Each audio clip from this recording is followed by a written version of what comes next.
तो बहुत सुंदर प्रसंग चल रहा है और कंक्लूड कर रहे हैं शिव जी प्रचेताओं को। जय जगन्नाथ बलदेव सुभद्रा महारानी गौर लक्ष्मी नरसिंह देव भगवान की जय। तो इस श्लोक का अन्वयन करेंगे तब ज्यादा समझ में आएगा।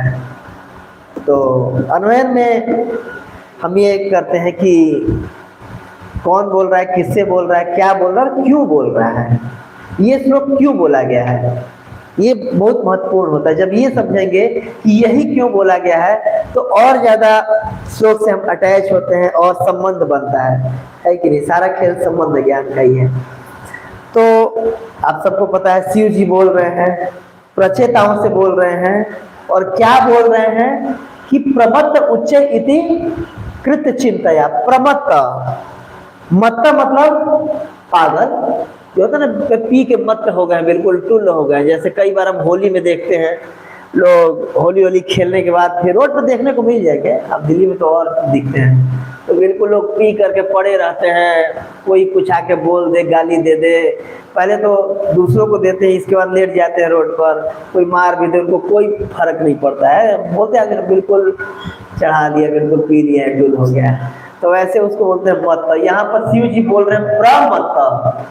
वो तो जो पीते हैं थोड़ी देर के बाद उतर जाती है कि नहीं, लेकिन ये प्रमत्त चढ़ी रहती है, स्टे हाई फॉरएवर, विशेष रूप से पागल, उतर ही नहीं रही है। तो वो ऐसे बोल रहे हैं कि प्रमत्त उच्चैः इति कृत चिंतया, और बिल्कुल पागल हो रखे हैं और इति कृत चिंतया, और ये चिंता में रहते हैं, ये करना है, वो करना है, 10 तरह का योजना काम बना के रहते हैं। किस लिए? प्रविद्ध लोभ विषयेषु लालसम, विशेष रूप से विषयों की लालसा के कारण। लालसा कभी तृप्त होती नहीं है, एक लालसा मिटती है, खत्म होती है या पूरी होती है, उससे पहले दूसरी लालसा आ जाती है। इसीलिए योजना कभी बंद नहीं होती है, कार्य कभी रुकता नहीं है। ये शिव जी बोल रहे हैं।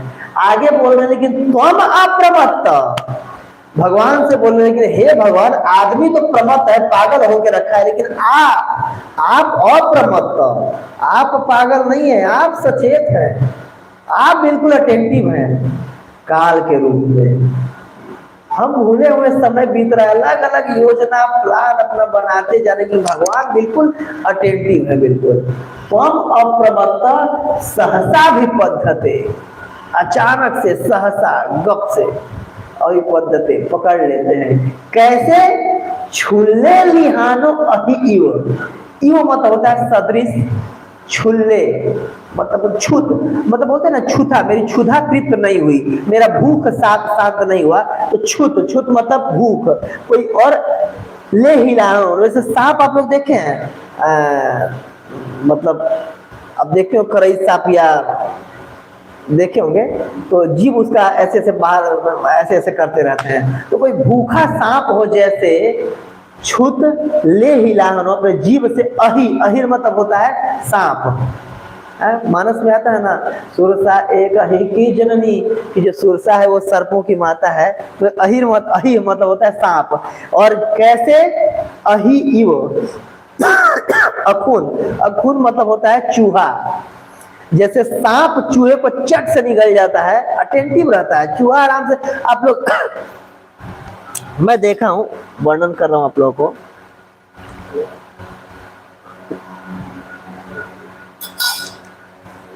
एक्चुअली जो लोग गांव के होते हैं ना, उनके लिए भागवत समझना आसान होता है, शहर के लोगों के लिए थोड़ा मुश्किल होता है। जैसे धान की अभी खेती लगा हुआ है, तो मेड़ जानते हैं, मेड़, दो खेतों के बीच में जो मेड़ होता है, तो अक्सर क्या करते हैं, जब भी फसल लगता है तो चूहे काट कर, जैसे धान को नीचे से काट देंगे तो ऊपर का जो बाली है नीचे गिर जाएगा, गेहूं भी या उसमें भी लग जाते हैं, मसूर में या चना वगैरह में भी, तो उसको कुतर के उसी लाख में मेड़ में बिल बनाते हैं, मेहनत करके बड़ा बिल बनाते हैं। आप देखिए पूरा मेड़ को खोद के चांद आप बिल बना के रखते हैं, और बिल बना करके और ऊपर से जो धान काटे हैं वो काट कर ले जाके जुटाते रहते हैं, उसमें आप भरते रहता है बिल। जब अगला फसल के लिए मेड़ को जब एक में पटाइएगा पानी से तो दूसरे में पानी जाने लगता है, तो आदमी क्या करता है, मेड़ को काटता है ताकि अच्छे से उसको फिर से बना सके। तो दिखता है उसमें धान या गेहूं या अलग अलग टमाटर जिस खेत में रहते हैं वो पूरा तोड़ के ले जाके जुटाते हैं, है कि नहीं। और सांप को क्या करना होता है कि बस हो जाता है, बिल खोजता है, बिल के बाद धीरे से बैठा रहता है और वो बिल्कुल प्रमत्त है, पागल है बिल्कुल जुटाने में। और धान काट काट के, गेहूं काट काट के ला ला के रखता है, फिर जाता है, फिर काट के रखता है, आते जाते रहते हैं, अच्छे तो बिल्कुल कर लेते हैं, अच्छा बिल बन जाता है, जुटा उटा लेते हैं, उसमें 2-4 बच्चे पैदा कर देते हैं, फिर आराम से सांप जाता है, गप से पकड़ लेता है। और सांप आगे से पकड़ता है मुंह को, मुंह की तरफ से, चिल्लाने का भी आवाज नहीं मिलता है। अब मेढक वगैरह देखे हैं, सांप वगैरह या गिरगिट पकड़ते हैं, आगे से पकड़ते हैं, मुंह के बल पर पकड़ते हैं और आराम से उसी के बिल में बैठ के आराम से रहता है। सांप बिल नहीं बनाता है, चूहे के बिल में रहता है, उन्हीं को खाता है, उनको खाएगा, उनके बच्चों को खाएगा, पत्नी को खाएगा, जो जुटा के रखेंगे उनको खाएगा, आराम से उनके घर पे रहेगा। सांप बिल्कुल अटेंटिव रहता है, चूहा बिल्कुल अनअटेंटिव हो के अपना समझ नहीं आ रहा कि भाई मृत्यु के रूप में पकड़ा, मतलब तैयार है, मृत्यु तैनात है और अपना काम में लगे रहता है। बिल्कुल ज्यादा ज्यादा जुटा लो, काम आएगा, 2-4 और बच्चे पैदा करूंगा, उनके लिए भी काम आएगा, धान गेहूं है, धान पटा देंगे तो भी काम आता रहेगा मेरा जुटाया हुआ। तो वो एग्जाम्पल दे रहे हैं यहाँ पर, बहुत सुंदर एग्जाम्पल है ये। तो उस प्रकार हम हैं जो बिल्कुल प्रमत्त रूप से अपने लगे रहते हैं, इंद्र तृप्ति के पीछे पागल है। तो ये कह रहे हैं, ठीक है। और चौथा जो प्रश्न आता है, कोई भी श्लोक देखते तो ये 4 क्वेश्चन तुरंत आना चाहिए, क्यों बोल रहे हैं ये, है कि नहीं। तो इसलिए बोल रहे हैं, सब कुछ बताने के लास्ट में ये बोल रहे हैं ताकि अर्जेंसी क्रिएट हो भजन में। मैं पूरा जो इनको भजन बता दिया हूं कि ऐसे ऐसे बेटा जा करके भजन करना वहां पर सरोवर में, लेकिन अर्जेंसी रही है। कई बार हम भजन करते समय ये लगता है बस हाय हाय क्या करना है, जीने कई वर्षों, अभी क्या इतनी इमरजेंसी, आराम से कर लेंगे, थोड़ा सो ले, आज नहीं उठते हैं फिर भी क्या क्या फर्क पड़ता है, इतने दिन से कर रहे हो, इतना दिन अभी है। तो कई बार भजन करते करते ढिलाई आ जाती है, होता है कि नहीं, मेरे साथ तो होता है। तो ढिलाई ना आए भजन करते करते, निहारम योभास करा, तो इसके बारे में बताया गया है कि नहीं तो ऊपर से कुछ नहीं होगा, जड़ जानना पड़ेगा। जैसे कि जब खेती होता है तो कई बार मूंज या ये उग आते हैं, झाड़ी टाइप के होते हैं, कुसा को काट भी दीजिएगा ना तो नीचे अगर जड़ रहता है तो दोबारा बरसात में दोबारा पेड़ पे आ जाता है, तो इसलिए उसको जड़ से निकालना पड़ता है। तो जड़ कहाँ से आता है, इसके बारे में श्रीमद् भागवतम के 3 स्कंद के 20वें अध्याय के 18वें श्लोक में वर्णन आता है। जब सृष्टि का क्रिएशन होता है, हम सृष्टि में जीवात्मा क्यों आई है, हम स्वतंत्र होकर भगवान से भोगने के लिए आए हैं, है कि नहीं। तो भोगने का मौका देने के लिए देखिए, जीव का स्वरूप है भगवान की सेवा करना।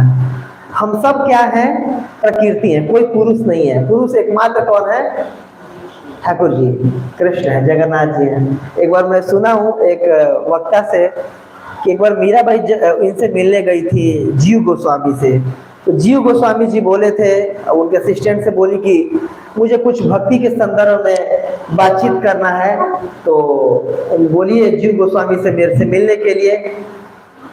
तो जीव गोस्वामी उनसे बोले अपने सेवक से कि उनको बोलिए कि मैं अब संन्यास ले चुका हूं, तो मैं किसी स्त्री से एकांत में वार्ता नहीं करता। तो जाकर के उनके सेवक बोले, तो गुरु जी कह रहे हैं कि मैं संन्यास ले चुका हूं और मैं किसी भी स्त्री से अकेले में एकांत वार्ता नहीं करता।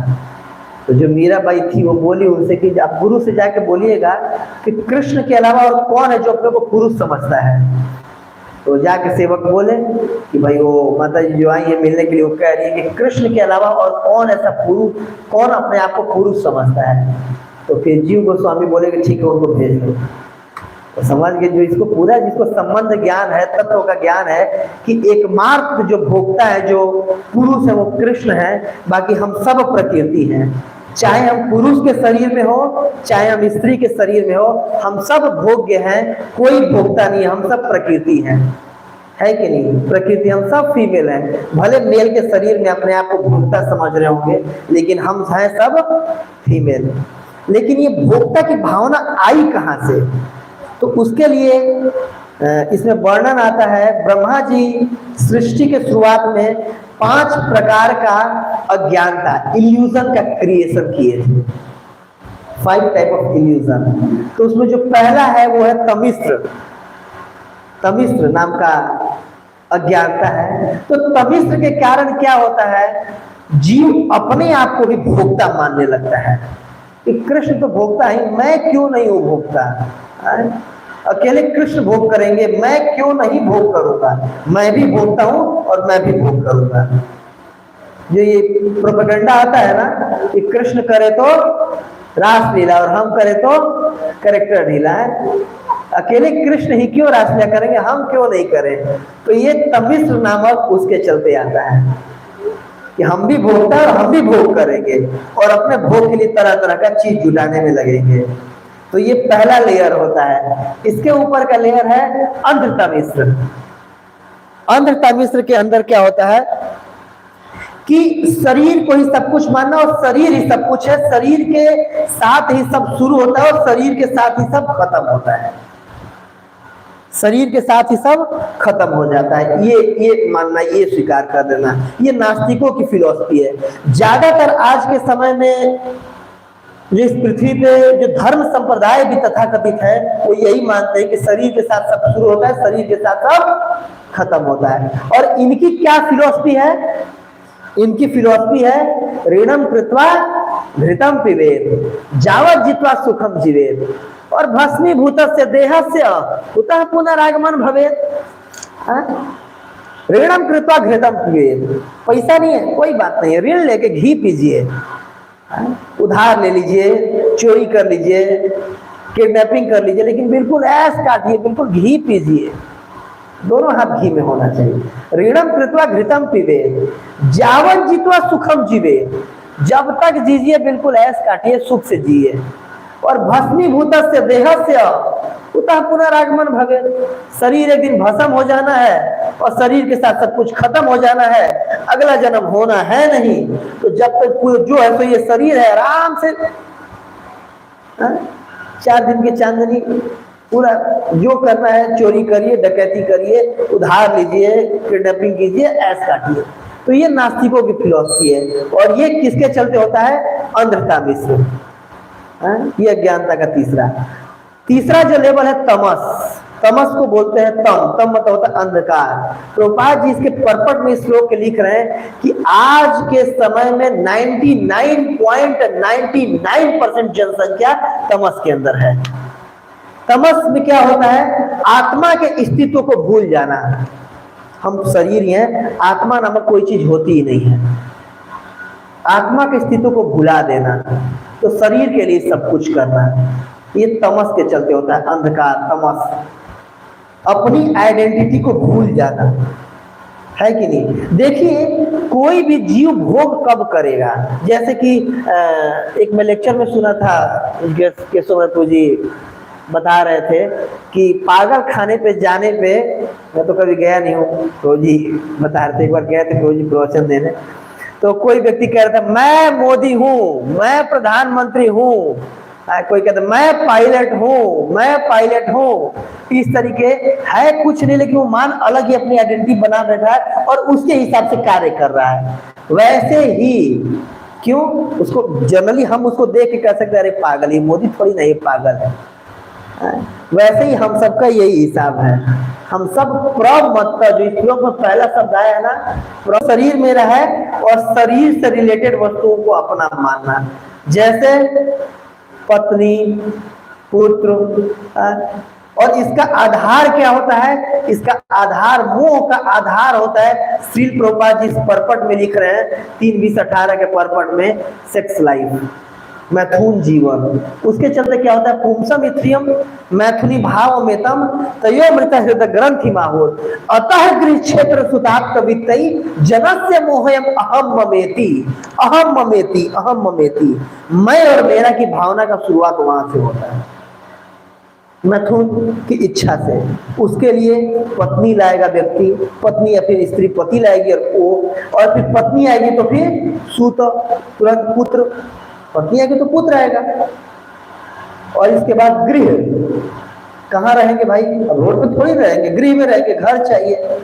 अतः गृह क्षेत्र, और गृह आएगा तो फिर क्षेत्र, खेती बाड़ी भी होना चाहिए, कैसे खिलाएंगे पत्नी बच्चों को, है कि नहीं। सूत, पुत्र आ गए। आप तो मतलब रिलेटिव, अपने जैसे आदमी अकेला है, मान लीजिए उसके 10 रिलेटिव हैं, और जो विवाह होता है उसके 30 रिलेटिव हो जाते हैं, डबल हो जाते हैं, बिल्कुल जितने रहते हैं पत्नी के आने से डबल गुना बढ़ जाते हैं। इसलिए स्त्री को विस्तार बोलते हैं। ये मैं नहीं बोल रहा हूँ, भागवतम में आता है, ये एल गीत में उनका रियलाइजेशन है। ये आती महाराज का, पुरोला महाराज का है कि पत्नी के आने से रिलेटिव कई गुना बढ़ जाते हैं। ये पत्नी है, ये पत्नी के बहन है, तो क्या बोलते हैं, साली है, ये उनके पति हैं, सरहज इनको बोलते हैं, ये ससुर हैं, ये सास हैं, ये फलाना ढिमाका, 36 रिलेशन बढ़ जाते हैं। अतः गृह क्षेत्र सुताप्त वित्त, पैसा दिखाने के लिए, अपने उसमें और रिलेटिव को दिखाने के लिए इतना है। ऐसा नहीं कि सिर्फ रोजी रोटी के लिए आदमी कमाता है, उससे ऊपर दिखाने के लिए कि मेरे ये ऐश्वर्य है, ये गाड़ी है मेरे पास, यहाँ पर मेरा अपार्टमेंट है, बंगला है कि नहीं। अतः गृह क्षेत्र सुताप्त वित्तई जनस्य मोहो अयम अहम ममेति, यहाँ से मोह की शुरुआत होती है और अहम ममेति में फंस जाता है आदमी।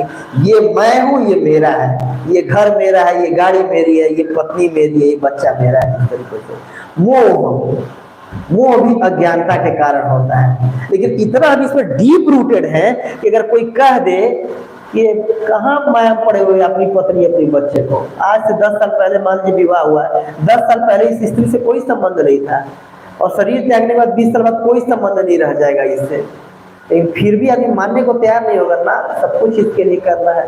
ये मोह के कारण होता है। ये सब इल्यूजन ब्रह्मा जी द्वारा क्रिएटेड है ताकि भोग की वासना आ सके हमारे अंदर। और आखिरी में होता है महामोह।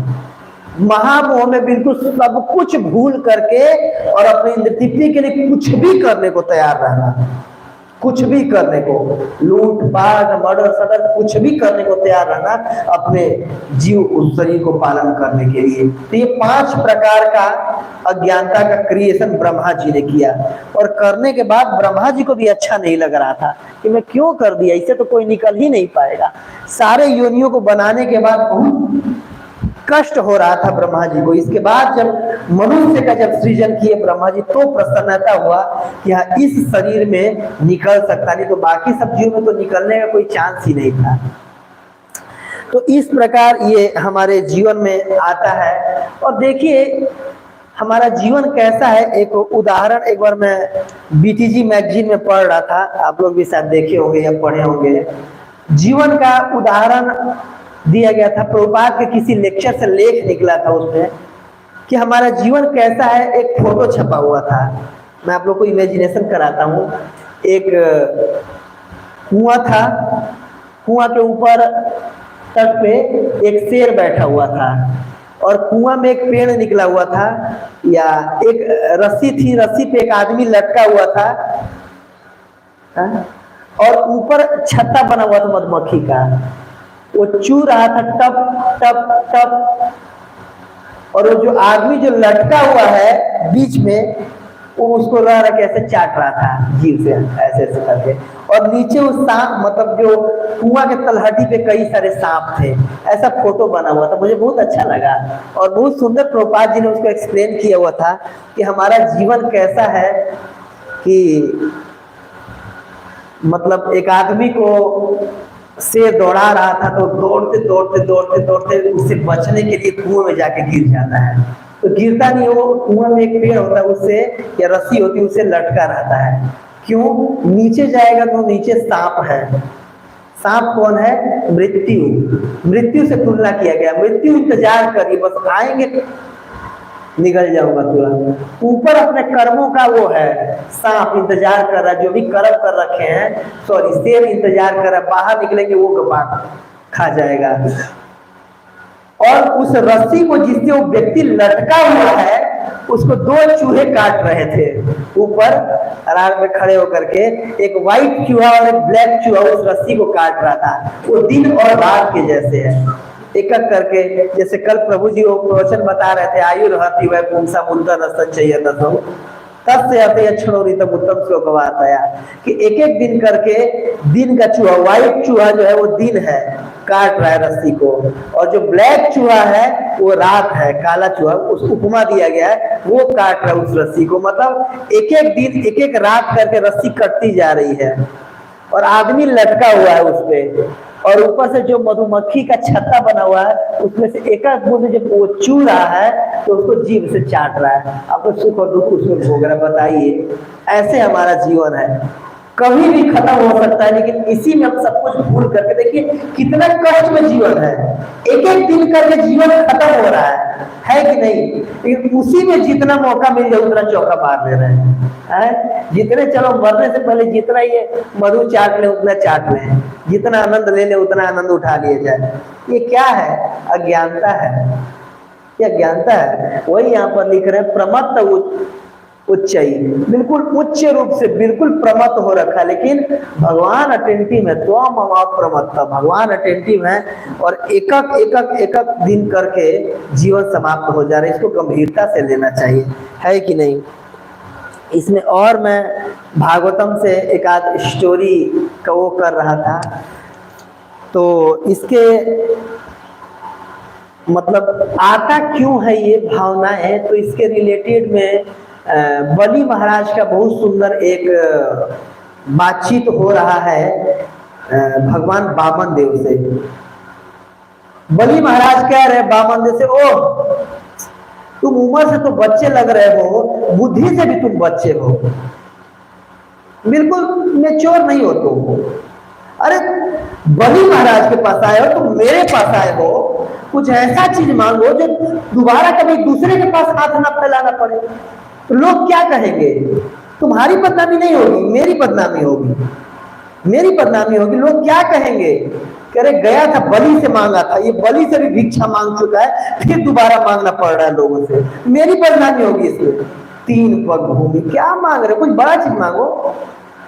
तो बहुत सुंदर वामन देव भगवान बोलते हैं उनसे कि अगर कोई व्यक्ति, मैं ब्राह्मण हूं, 3 पग भूमि चाहिए, अगर मैं इससे संतुष्ट नहीं होऊंगा ना, तो एक बहुत अच्छा एक उपमा बताते हैं कि किसी भी व्यक्ति को, किसी भी एक व्यक्ति को दुनिया का सारा अगर ऐश्वर्य भी दे दिया जाए, इंद्र का, कई सारे इंद्र का भी ऐश्वर्य दे दिया जाए, तो भी किसी एक व्यक्ति की इच्छा को तृप्त नहीं किया जा सकता है। दुनिया के सारी स्त्रियां भी भोगने को दे दिया जाए तो भी किसी एक व्यक्ति की भी इच्छा को तृप्त नहीं किया जा सकता है। और अनंत काल तक के लिए और अनंत उसके शरीर में बल दे दिया जाए, फिर भी किसी एक भी व्यक्ति की इच्छा को तृप्त नहीं किया जा सकता है।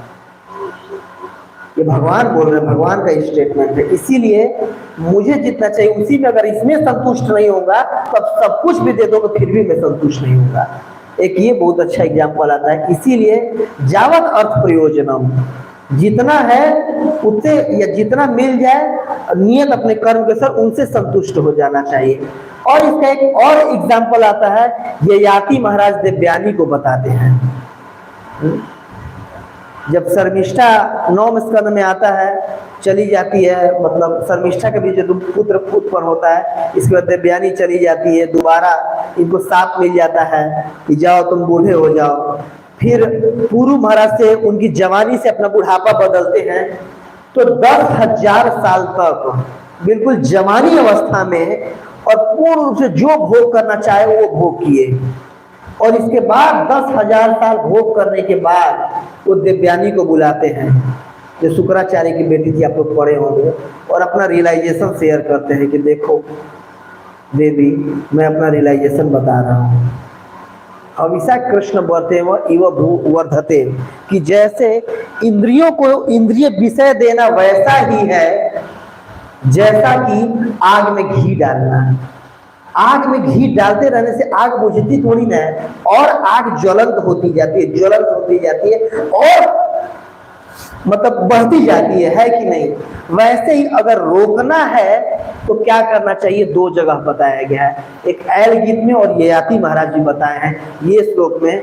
मात्रा सुहेत्रा दोहेत्रा व नववित आसनो भवेत् बलवान इंद्रिय गामो विद्वांस विकर्षति, कि अपने माता सुहिस्त्रा दुहित्रा पत्नी नहीं, माता पुत्री और बहन के साथ भी एकांत में नहीं बैठना चाहिए। क्यों?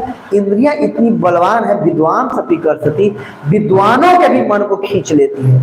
इसीलिए करना क्या है, तो जब भी इंद्र तृप्ति का वेग आए उसको कंट्रोल करिए। एक बार वेग आएगा, कंट्रोल करेंगे तो दोबारा जो वेग होगा उतना तीव्रता से नहीं आएगा, कम तीव्रता से आएगा। तिबारा जो वेग आएगा अगर कंट्रोल 2 बार करेंगे तो तिबारा और कम तीव्रता रहेगा, और जितना उस वेग को, मान लीजिए वेग आया, इंद्र तृप्ति कर लिए, तो जो अगली बार इंद्र तृप्ति का वेग आएगा और बढ़ करके आएगा। तो रोकने का ये एग्जाम्पल दिया गया है। प्रहलाद महाराज श्रीमद् भागवतम के 7वें स्कंद के 9वें अध्याय में देते हैं, कंडू दुख बहु दुख भाज, जैसे खुजली का एग्जाम्पल देते हैं। खुजली जितना खुजाएंगे और खुजाने का मन करेगा, खुजाओ तो और बढ़ जाएगी, कंट्रोल करेंगे धीरे धीरे खुजली खत्म हो जाएगी। तो ऐसे करना चाहिए। तो इसके लिए थोड़ा सा तत्व की दृष्टि से समझें, मन बुद्धि अहंकार को समझने का जरूरत है। तो अहंकार का निर्माण तमोगुण से होता है, तमोगुण समय मिलते हैं। तो बुद्धि का निर्माण रजोगुण और काल के उससे होता है, और मन का निर्माण सतोगुण और काल के प्रभाव से होता है। ठीक है, क्लियर है? ध्यान से मतलब 2 मिनट समझिएगा, तब हम प्रयास कर सकते हैं रोकने का इसको। कि करना क्या है कि जो मन है, मन क्या होता है, मन एक स्टोर हाउस होता है। क्या होता है? Store house. जो भी आज तक किए हैं उसका स्टोर मन पे हमारा रहता है, छाप पड़ा रहता है। उसी के चलते कूटम बीजम, मन के छाप के चलते होता है। मेरा ये मन करने की इच्छा हो रही है, क्यों हो रही है? क्योंकि पहले किया हुआ हूं और करके मजा आया था, इसलिए इच्छा हो रही है। ये मजा नहीं आता है मुझे। क्यों मजा नहीं आता है? पहले किया था, आनंद नहीं आया था। तो मन हमेशा उसमें रहना चाहता है जो पहले किए थे और मजा आया है, बार बार मजा। क्यों? क्योंकि मन सतोगुण से बना होता है। ध्यान से समझने का प्रयास कीजिएगा। और सतोगुण का क्या काम है? सतोगुण का काम है मेंटेन करना। क्या काम है? बोलिए। मेंटेन करना। भगवान विष्णु मेंटेन का काम करते हैं सतोगुण में स्थित होकर के। तो मनः परम कारणम अमनंती संसार चक्रे परिवर्तयति, कि मन सबसे बड़ा कारण है इस संसार को मेंटेन करने में, कंटिन्यू करने में, इच्छाओं को लगातार लाने में, है कि नहीं? और उसी मन को भगवान भगवद गीता 6.6 में बोल रहे हैं, बंधुरात्मात्मनस्तस्य ये नात्मेवात्मांजिता अनात्मनस्तु शत्रुते बतेत आत्मेव शत्रु, कि यही मन है जो मित्र और शत्रु दोनों मन है। और इसी मन को अगर मित्र बना लेते हैं तो यही कारण होगा हमें यहाँ से निकालने का। मन ही हमें भौतिक जगत से निकालेगा, याद रखिए। मन ही निकालेगा हमें, मन ही फंसाता है, मन ही निकालेगा।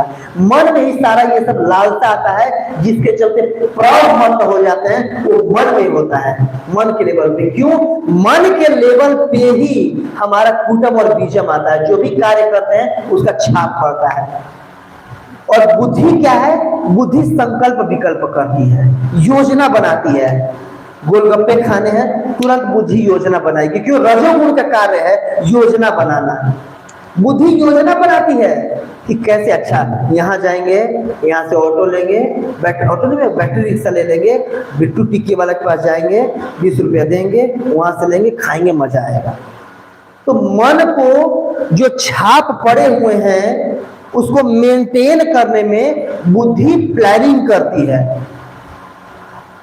बुद्धि प्लानिंग करती है। ये श्रीमद् भागवतम का 2nd कैंटो का लास्ट पार्ट सर्ग और 3rd कैंटो का विसर्ग जब पढ़ेंगे तो उसमें सब प्रभात के मैं पर्पस से बोल रहा हूँ। ये क्रिएशन में आता है, ये कैसे कैसे निर्माण होता है। सांख्य फिलॉसफी में कपिल देव भगवान पूरा बताए, 24 तत्वों की व्याख्या, उसमें समझेंगे तो ये समझ में आ जाएगा। तो बुद्धि प्लानिंग करती है। तो मन अब ठीक है, उसके चलते हमारा भौतिक स्थिति तो मेंटेन रहता है। थोड़ा सा ध्यान दीजिएगा, बड़ा अच्छा चीज है ये, तभी हम इससे निकल पाएंगे। तो करना क्या है कि बुद्धि को, और देखिए मन हालांकि ऊपर है, मन सतोगुण ऊपर है रजोगुण से, है कि नहीं? मन ऊपर है, मन पूरे इंद्रियों का राजा है कि नहीं? लेकिन मन को कंट्रोल कैसे किया जा सकता है? बुद्धि से। हालांकि बुद्धि रजोगुण में है, लेकिन अगर बुद्धि, प्रभुपाद जी का अगर पर्पस रेगुलर पढ़ेंगे, रेगुलर भागवत कथा में आएंगे, तो बुद्धि आध्यात्मिक हो जाती है, शुद्ध सत्व में चली जाती है, और शुद्ध सत्व से ऊपर हो जाता है, और वो शुद्ध सत्व बुद्धि को शुद्ध सत्व में करके सतोगुणी मन को कंट्रोल किया जा सकता है, और कंट्रोल करके इसको नया से नया प्रोग्रामिंग करना है हमें। प्रभुपाद जी कृष्ण भावनामृत जो बनाए हैं, 7 पर्पस में से 3 पर्पस है इसके ऊपर। ये 7 प्रभुपाद जी का, हमारा इस्कॉन का पर्पस है 3 पर्पस की संग दे करके करना है। क्या करना है उस संग में? नया छाप बनाना है। ज्यों इंद्र तृप्ति का छाप आए त्यों बुद्धि से बोलना नहीं, ये नहीं करना है, दूसरा काम करना है। ज्यों मान लीजिए कोई स्त्री दिखे सुंदर लग रही है, हाँ, ज्यों भोग का विचार है त्यों बुद्धि से मन को समझाना नहीं, ठीक है ये सुंदर है लेकिन ये कृष्ण के भोग के लिए, मेरे भोग के लिए नहीं। कोई भी अच्छा चीज है, ठीक है अच्छा है, लेकिन ये कृष्ण के भोग के लिए, मेरे भोग के लिए नहीं है। बार बार बुद्धि को ट्रेन करे, बुद्धि को, जैसे श्री भक्ति सिद्धांत सरस्वती ठाकुर जी महाराज कहते हैं कि ये सवेरे जब उठना चाहिए और शाम में सोना चाहिए, तो अपने मन को 100 जूतों से 100 झाड़ू से मारना चाहिए। तो झाड़ू और जूतों से मारने का क्या अभिप्राय है? एक लेक्चर में भक्ति सिद्धांत ठाकुर जी महाराज कह रहे हैं कि गुरु की आज्ञा से पीटना मन को, शास्त्रों की आज्ञा से मन को पीटना। तो ज्यों इंद्र तृप्ति का मन करे त्यों बुद्धि अगर हमारी स्पिरिचुअलाइज रहेगी, त्यों तुरंत मन को समझाएंगे ना, नहीं करना है, इंद्र तृप्ति में नहीं पड़ना है। तो अच्छा छाप डालना है, और अच्छे चीजों का छाप डालते डालते डालते डालते डालते डालते, आप लोग बोलिए एक बार, डालते डालते डालते डालते क्या हो जाएगा? मन उस चीज से आसक्त हो जाएगा। मैं इसलिए थोड़ा ऐसे बोल रहा हूं ताकि आप लोगों को याद रहे। मन अच्छे, जैसे मन बुरे चीजों से आकर्षित होता है, मन में बुरी चीजों की जैसे छाप बनी हुई है, वैसे मन पे अच्छी चीजों की भी छाप पड़ सकती है। कई लोगों का मंगला आरती से आसक्त हो जाते हैं, बिना मंगला आरती किए ऐसे दिन भर कुछ खाली लगातार रही, यार मंगला आरती नहीं किया, आज मजा नहीं आ रहा, मंगला आरती नहीं किया, होता है कि नहीं? हाँ, आज सवेरे जप में नहीं आया, अच्छा जप नहीं हुआ, पूरा दिन बासी बासी लगता है, अच्छा जप नहीं हुआ। क्यों? जप करने की आदत लग गई है मन को। मन स्वतः विचार देता है कि हाँ मंगला आरती कर लूं, जप कर लूं, कुछ भी खाएंगे तो मन स्वतः आएगा, ना ना भोग से, भगवान का भोग मतलब प्रसाद पाऊंगा, ये नहीं पाऊंगा।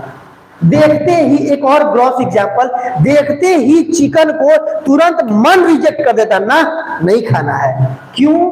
प्रसाद खाने का आदत बन गया है। तुरंत भी भोग की वस्तु, कई भौतिक गाने सुनते ही, जैसे हम लोग आश्रम में रहते हैं, कई बार जो लेबर काम करने वाली गाना चला देते हैं उधर के, तो वो आता तो सुनाई देता, लेकिन तुरंत मन रिजेक्ट करते रहता है कि नहीं यार भौतिक गाना, वो उसको नहीं सुनेंगे, इतने दिन की साधना नष्ट हो जाएगी, है कि नहीं? सबका ऐसा होगा। तो ये देखिए मन में अच्छी चीजों की आदत पड़ गई है कि नहीं? तो ऐसे नया नया आदत पढ़ाना है, आदत पढ़ाना है, क्योंकि मन एक मशीन है, मन एक मशीन है, और उस मशीन में जैसे बुरे का अगर आदत पड़ गई है तो अच्छे की भी आदत पड़ सकती है, फिर अच्छे को मेंटेन करेगा मन। जैसे बुरे थॉट को मेंटेन करता है, वैसे अच्छे थॉट को मन मेंटेन करेगा। खुद इच्छा आएगी, आज मन कर रहा है मंगला आरती चला जाता, आज मन कर रहा है ठाकुर जी का दर्शन कर लेता, आज मन कर रहा है धाम यात्रा जाने का, आज मन कर रहा है कुछ अच्छा भगवान को भोग लगा के खिलाऊं, आज मन कर रहा है भगवान का श्रृंगार करूं। ये अच्छे, देखिए मन मेंटेन कर रहा है, और मन ही हमें यहाँ से निकालेगा। जैसे मन फंसा रहा है वैसे मन ही निकालेगा, ये उपाय है। और हमेशा आखिरी में जो प्रभुपाद जिसके लिए शिव जी श्लोक बोल रहे हैं, अर्जेंसी होना चाहिए जीवन में, है कि नहीं? ये नहीं समझना चाहिए कि अभी अभी तो बड़ा दिन है। जैसे कि एक एग्जाम्पल आता है लोमस ऋषि का। एक बार सारे कई सारे संत महात्मा जी लोग आए हुए थे प्रयागराज में। संत समूह होता है ना, आप लोग देखे होंगे प्रयागराज में, तो हर जगह से बड़े बड़े साधु महात्मा संत लोग आए हुए थे। सबसे पूछा जा रहा था कि हाँ जी वशिष्ठ ऋषि आप कहाँ रहते हैं? अच्छा आप यहाँ रहते हैं। आप व्यास जी आप कहाँ रहते हैं? मैं बद्रिकाश्रम में तो हूँ। अच्छा आप नारद मुनि आप कहाँ रहते हैं? मैं तो जनलोक में रहता हूँ। अच्छा जनलोक में रहते हैं। सब अपना अपना अड्डा बता रहे थे, अपना अपना ठिकाना। तो जब लोमस ऋषि से पूछा गया कि हे लोमस ऋषि आप कहाँ रहते हैं, आपका कुटिया कहाँ है? बोले कहाँ है कुटिया, कहाँ है? बोले हाँ आपका कुटिया कहाँ बना रखा है आपने? बोले अरे भाई इतना छोटा सा जीवन है और इतने में भी कुटिया बनाने में मैं टाइम वेस्ट करूंगा। क्यों टाइम वेस्ट करना? भजन के लिए समय नहीं मिल रहा, उतने में कुटिया बनाने में टाइम वेस्ट करूं। और लोमस ऋषि का जीवन कितना है, एक ब्रह्मा जी का जब पूरा दिन खत्म होता है तो उनके शरीर का एक रोआ गिरता है। बताइए कितने ब्रह्मा जी बीत जाएंगे तब जाके उनका डेथ होगा। और वो क्या बोल रहे हैं, इतना छोटा सा तो जीवन है और इतने में क्या कुटिया बनाने में समय वेस्ट कर दो।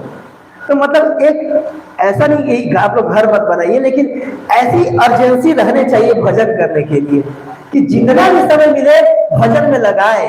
कभी भी वो पूरा कट जाएगा पेड़ और नीचे मृत्यु इंतजार कर रहा है कि नहीं? श्लोक में वही बताया जा रहा है, छुल्ले विहार अहिर अखूल, कि जैसे सांप चूहे को निकल जाता है वैसे चूहा आराम से बिजी रहता है, मस्त रहता है। किसका घर है? मेरा घर है ये।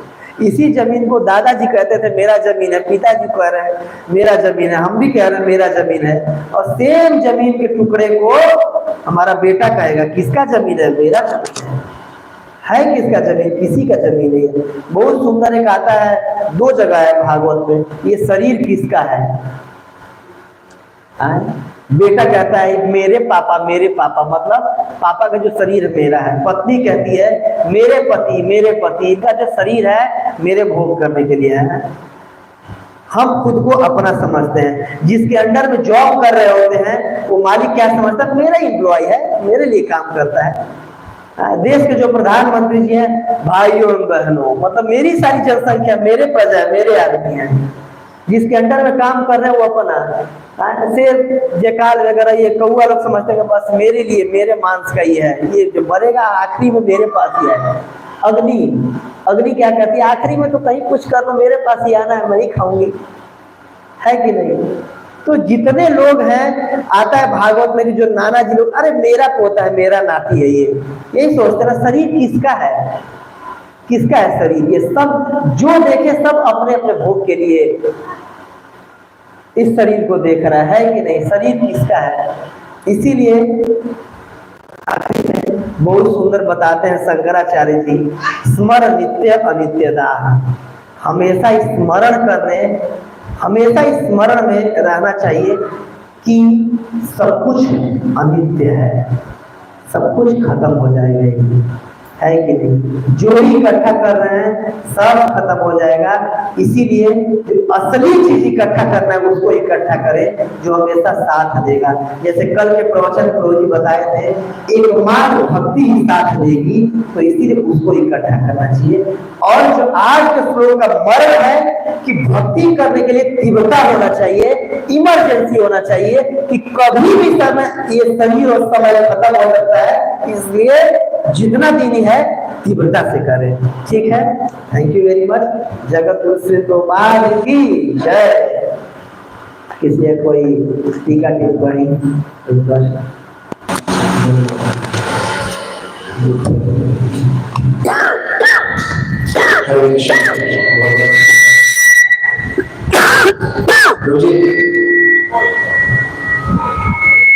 आप बंद करके चालू कीजिए दोबारा।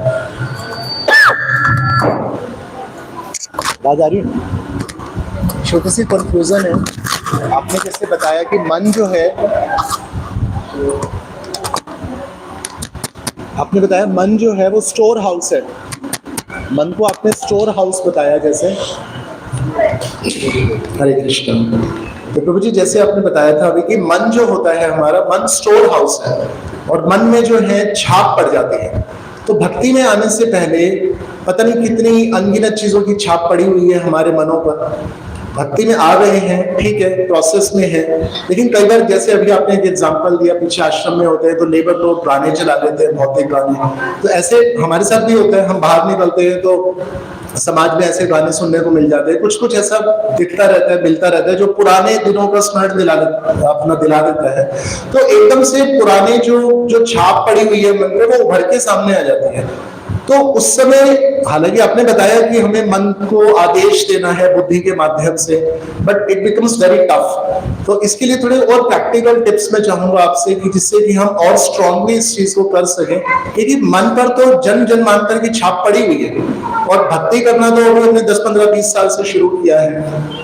तो हम कैसे इसको और स्ट्रांगली करें कि ये छाप जो है वो पुरानी छाप सारी मिट जाए, और अब जो मन में छाप पड़े वो केवल भक्ति में कार्यों की ही पड़े, जिससे कि जन्म सार्थक हो जाए। एक बार मैं यही प्रश्न पूछा था रुक्मणी ठाकुर जी से, ब्रह्मचारी क्लास हो रहा थी, यही पूछा था। तो प्रभु जी ने बताया था ये जो आपने बता रहे थे कि देखो अनंत कोटि जन्मों से एक तो हम वो कर रहे हैं, और उसके एवज में ये 10-20 साल जो हम कर रहे हैं कुछ नहीं है। अगर परसेंटेज निकाले तो बिल्कुल 0 के मान है। फिर भी अगर हम ये चीज देखें तो पिछले 10 साल में कितना परिवर्तन आया है कि नहीं? अगर अनंत कोटि जन्म, उसके आगे ये 10 साल देखिए कुछ भी नहीं है। पॉइंट 0.000 यहाँ से निकाला तक 0 बनाते रहे और फिर लास्ट में 1 बना दे, उतना कम है कि नहीं? फिर भी इतना ज्यादा हो गया है। तो सोचिए भक्ति कितना तीव्र है, कितना ज्यादा भक्ति तीव्र है। हाँ माया स्ट्रॉन्ग है, लेकिन भक्ति कितना ज्यादा स्ट्रॉन्ग है कि नहीं? और इसका जो दूसरा उपाय है, कई बार हमें पता चल जाता है कि ये गलत है और ये सही है, गलत है नहीं करना है, फिर भी हम कर बैठते हैं। क्यों? इच्छा शक्ति, विल पावर की कमी। तो विल पावर को बढ़ाएं प्रभु जी। और विल पावर कैसे आएगा? मंत्रार्थ चिंतनम, जब से आएगा प्रभु जी। प्रभु जी ने ये उन्हीं का मतलब कॉपी पेस्ट कर रहा हूँ मैं कि अगर अच्छे से जप करेंगे ना तो एक तो उतना ही तेजी से वो चेतो दर्पण मार्जनम होगा। भगवान बोल रहे ना भागवत में, शरीर गुणोति सबलम कृष्ण शरीर यथा सरल, कि जैसे शरद कालीन का पानी शुद्ध हो जाता है, वैसे भागवत का श्रवण अच्छे से डेली, जैसे आप नियमित रूप से आते हैं, अच्छा भगवान कृपा है आप पे, और अच्छे से जप करेंगे तो धुल जाएगा प्रभु जी। और बने रहे प्रभु जी ने बताया कि डिटर्मिनेशन से बने रहें और करते रहे, इसी से होगा, यही उपाय है प्रभु जी। धन्यवाद प्रभु जी। हरे कृष्णा प्रभु जी, थैंक यू। बहुत सुंदर और बड़े प्रैक्टिकल पॉइंट्स बताए आपने। मेरा प्रश्न ये है, जैसे आपने कहा मन सतोगुण से कुछ लिंक्ड होता है पूरा, है ना? लेकिन वही है जैसे कि हमारे मन में गंदे विचार भी आते हैं, काम वासना के, लोभ और लालच के, ईर्ष्या द्वेष के, तो फिर ये चीजें सतोगुण से कैसे कनेक्टेड हुई प्रभु जी? मतलब क्योंकि उसकी मैं बोला ना कि इसका निर्माण उससे हुआ है प्रभु जी, क्रिएशन उससे हुआ है, और ये मेंटेन करके रखता है। तो पहले ईर्ष्या द्वेष जैसे अपने व्यक्ति से प्रेम किए हैं, मजा आया है, जो अपना नहीं है उससे द्वेष किए, उसको नीचा दिखाए हैं, नीचा दिखाने में मजा आया है, वो टेंडेंसी को मेंटेन कर रहा है, मन मेंटेन कर रहा है, और वही उसी के चलते बार बार होता है, उसी के चलते कर्म करते हैं, ईर्ष्या द्वेष से पड़े रहते हैं, और कर्मों के बंधन में। श्लोक में आया है कि बार बार प्रभुत लोभम विषयेषु लालसाम, ये लगा रहता है, उसके चलते लगा रहता है। तो मैं संस्कार डालना प्रभु जी कि नहीं, वसुधैव कुटुंबकम, सब कुछ कृष्ण का है। जो प्रभुपाद जी ने आज के पर्पट पढ़िएगा तो प्रभुपाद जी ने आपके प्रश्न का आंसर दे दिया गया है, वो 5.29 भोक्ताराम यज्ञ तत्साम। याद दिलाना कि भाई साहब भोक्ता मैं नहीं हूँ, भोक्ता ठाकुर जी हैं, उनके भोग के लिए सब कुछ है। इससे द्वेष खत्म हो जाता है, शांति में मन स्थित होता है। तो द्वेष धीरे धीरे खत्म होगा प्रभु जी। वही बुद्धि से मन को समझाना, बुद्धि से ये आएगा। क्यों? बनी हुई, अपने लोगों से प्रेम करना, दूसरे से ईर्ष्या करना बनी हुई है, जन्म जन्मांतर से है। ये शेर भी अपने बच्चे को दूध पिलाता है, बकरी को खा जाता है दूसरे को। हमारे अपने बच्चे अपने को अच्छे लगते हैं, वही दूसरा का बच्चा कोई बुरा काम करता है तो उसको टोकते नहीं, अच्छा है उल्टा बदल, कोई दिक्कत, टोकते थोड़ी ना, ईर्ष्या द्वेष के चलते बना हुआ है ये। तो इसका, क्योंकि मन देखिए यही तो ये चीज दर्शाता है कि मन सतोगुण से बना हुआ है। क्यों मन मेंटेन कर रहा है ना उसको, वही बार बार ला रहा है। क्यों, पहले कर चुके हैं, मजा आया है, बार बार उसी मजा में रहना चाहता है। क्यों मजा में रहना चाहते हैं हम? क्योंकि हमारा मैन्युफैक्चरिंग उसी से हुआ है। आत्मा का स्वरूप है सच्चित आनंद। क्या है? आनंद। हम हर परिस्थिति में आनंद में रहना चाहते हैं, इसीलिए आनंद में रखने के लिए मन वो चीज लाता है जो हमें आनंद पहले दिया है, वही बार बार हो ताकि आनंद आए। तो मन बार बार वही विकल्प लाता रहता है, संकल्प विकल्प, है ना? क्यों लाता है? क्योंकि हमारा स्वरूप है, हम आनंद से बने हुए हैं, आनंदमय अभ्यास, हम आनंद खोज रहे हैं। ठीक है ना प्रभु जी? Thank you. Thank you. जगत गुरु श्री महाराज की